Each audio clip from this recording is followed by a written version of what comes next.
When we celebrate Jamaican music, we often spotlight the global giants, ska, reggae, and dancehall. But every great musical movement has a beginning. And for Jamaica, that beginning was Mento. This is the story of a man who refused to let that original sound disappear. A singer, songwriter, and cultural guardian who carried Mento into the modern age. This is the story of Stanley Beckford. When people talk about Jamaican music, they often begin with ska, move quickly to reggae, and end with dancehall.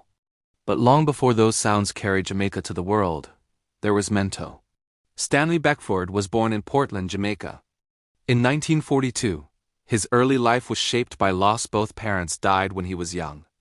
And he was raised by his grandparents in Kingston, growing up between Greenwich Farm and Maxfield Avenue. Like many Jamaican performers of his generation, his first musical training came through the church.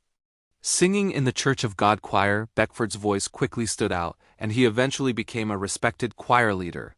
His first major breakthrough came after winning a Vere Johns talent contest at the Majestic Theatre in West Kingston, an important platform for emerging Jamaican talent. From that moment, Beckford pursued music seriously, drawing from Mento traditions even as Jamaica's sound continued to evolve. In the 1970s, he rose to national prominence with songs like "You Are a Wanted Man" and the hugely popular "Soldering."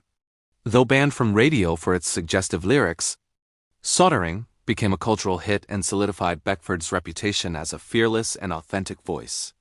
Performing with his backing group, the Starlights, he became a fixture on stages across the island. After disputes over royalties, Beckford formed his own band, Stanley and the Turbynes, and continued recording and performing throughout the late 1970s and 1980s. Whether on hotel stages in Kingston or along the North Coast, he kept Mento visible in everyday Jamaican life.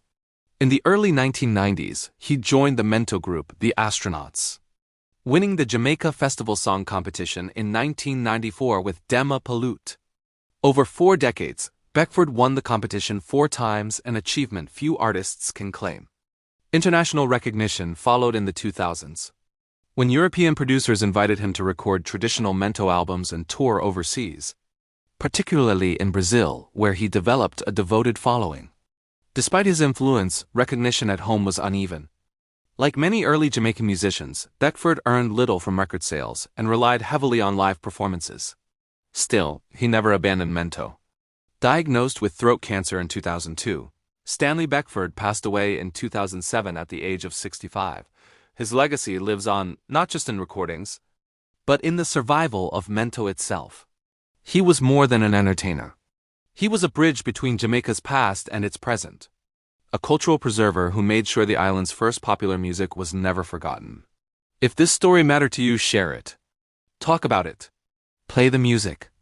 Because preserving Jamaican culture doesn't happen by accident. It happens when we remember the voices that carried it forward. Subscribe for more stories from Jamaican music history and help keep these legacies alive.